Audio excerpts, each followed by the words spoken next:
ಕೊಟ್ಟಿದ್ವಿ. ಅದರೊಳಗೆ ಸುಮಾರು 160 ಭರವಸೆಗಳನ್ನ ಪೂರೈಸಿದ್ವಿ. ಅನ್ನಭಾಗ್ಯ, ಕ್ಷೀರಭಾಗ್ಯ, ಕೃಷಿ ಭಾಗ್ಯ, ಕ್ಷೀರಧಾರೆ, ಶಿವಭಾಗ್ಯ, ಶಾದಿ ಭಾಗ್ಯ, ಹೀಗೆ 10 ಹಲವಾರು ಭಾಗ್ಯಗಳನ್ನ ಸಿದ್ದರಾಮಯ್ಯ ಅವರು ಕೊಟ್ಟಿದ್ರು.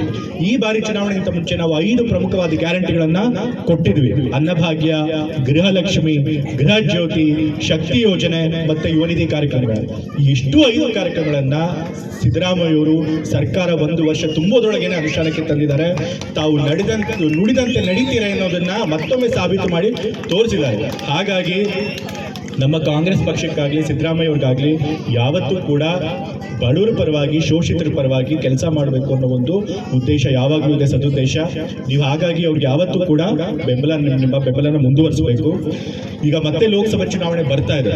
ಈ ಲೋಕಸಭೆ ಚುನಾವಣೆಯಲ್ಲಿ ಕಾಂಗ್ರೆಸ್ ಪಕ್ಷ ಸಿದ್ದರಾಮಯ್ಯ ನೇತೃತ್ವದಲ್ಲಿ ಮತ್ತೆ ಚುನಾವಣೆಯನ್ನು ಎದುರಿಸಬೇಕಾಗುತ್ತೆ. ಆ ಚುನಾವಣೆಯಲ್ಲೂ ಕೂಡ ಸಿದ್ದರಾಮಯ್ಯ ನೇತೃತ್ವದಲ್ಲಿ ಲೋಕಸಭಾ ಚುನಾವಣೆಯಲ್ಲಿ ಅತಿ ಹೆಚ್ಚು ಸ್ಥಾನಗಳನ್ನು ಗೆದ್ದರೆ ನಮಗೆ ಒಂದು ನೈತಿಕ ಬೆಂಬಲ ಬರುತ್ತೆ.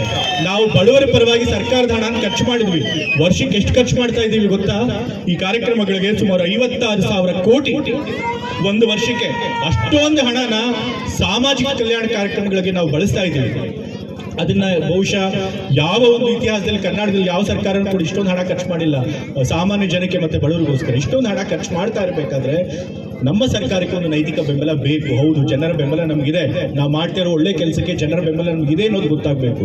ಅದನ್ನ ನೀವು ಲೋಕಸಭಾ ಚುನಾವಣೆಯಲ್ಲಿ ನಿಮ್ಮ ಬೆಂಬಲ ತೋರಿಸೋದ್ರ ಮೂಲಕ, ಅತಿ ಹೆಚ್ಚು ಕಾಂಗ್ರೆಸ್ ಸಂಸದರನ್ನ ಗೆಲ್ಲಿಸೋದ್ರ ಮೂಲಕ ನೀವು ಸಿದ್ದರಾಮಯ್ಯ ಅವ್ರ ಕೈನ ಮತ್ತೆ ಬಲಪಡಿಸಬೇಕು. ಆಗ ನಮಗೆ ನೈತಿಕ ಬಲ ಬರುತ್ತೆ. ಮತ್ತೆ ಸಿದ್ದರಾಮಯ್ಯ ಅವರು ಶಕ್ತಿ ಹೆಚ್ಚಿ ಮುಂದಿನ 5 ವರ್ಷಗಳ ಕಾಲ ಇದೇ ಗ್ಯಾರಂಟಿ ಸ್ಕೀಮ್ಗಳನ್ನು ಮುಂದುವರಿಸಿ ಅವರು ಮುಖ್ಯಮಂತ್ರಿಗಳಾಗಿ ಕೂಡ ಯಾವುದೇ ಒಂದು ಅಡೆತಡೆ ಇಲ್ಲದೆ ಮುಂದುವರಿಯೋದಕ್ಕೆ ಸಾಧ್ಯ ಆಗುತ್ತೆ. ಹಾಗಾಗಿ ನಿಮ್ಮ ಬೆಂಬಲ ಮತ್ತೆ ಆಶೀರ್ವಾದ ಯಾವಾಗಲೂ ಇರಬೇಕು ಅಂತ ಹೇಳಿ ನಾನು ಕೇಳ್ಕೊಳ್ತಾ ಇದ್ದೇನೆ. ಮತ್ತೆ ಇವತ್ತು ಈ ಭಾಗದಲ್ಲಿ ಹಳ್ಳಿ ಮೈಸೂರು ಭಾಗಕ್ಕೆ ಮೊದಲನೇ ಬಾರಿ ಬಂದಿದ್ದೀನಿ. ಇಲ್ಲಿ ಬಂದಾಗ ವೇದಿಕೆ ಮೇಲೆ ಕೂತಾಗ ಇಲ್ಲಿನ ನಾಯಕರೆಲ್ಲರೂ ಕೂಡ ಇಲ್ಲಿ ಹಲವಾರು ಕೆಲಸಗಳಾಗಬೇಕು ಅಂತ ಹೇಳ್ತಾ ಇದ್ದಾರೆ. ಅದರೊಳಗೂ ಮುಖ್ಯವಾಗಿ ತಾಲೂಕು ಆಗಬೇಕು ಅಂತ ಹೇಳ್ತಿದ್ದಾರೆ. ನನಗೆ ಈ ಭಾಗದ ಪರಿಸ್ಥಿತಿ ಗೊತ್ತಿಲ್ಲ. ಖಂಡಿತ ಮುಖ್ಯಮಂತ್ರಿಗಳ ಗಮನಕ್ಕೆ ತರ್ತೀನಿ. ಇದನ್ನ ತಾಲೂಕು ಮಾಡೋದಕ್ಕೆ ಸಾಧ್ಯ ಆದರೆ ಖಂಡಿತ ಮುಖ್ಯಮಂತ್ರಿಗಳು ಹೇಳಿ ಮಾಡಿಸ್ಕೊಡುವಂಥ ಕೆಲಸ ಮಾಡೋಣ. ಮತ್ತೆ ಇಲ್ಲಿ ಹಲವಾರು ಮೂಲಭೂತ ಸೌಕರ್ಯಗಳ ಕೊರತೆ ಇದೆ. ರಸ್ತೆಗಳಾಗಬೇಕು. ಮತ್ತೆ ಹೊನ್ನಾಳಮ್ಮನ ದೇವಸ್ಥಾನ ಈಗ ತಾನೇ ನೂತನವಾಗಿ ನಿರ್ಮಾಣ ಆಗಿದೆ, ಅಲ್ಲೂ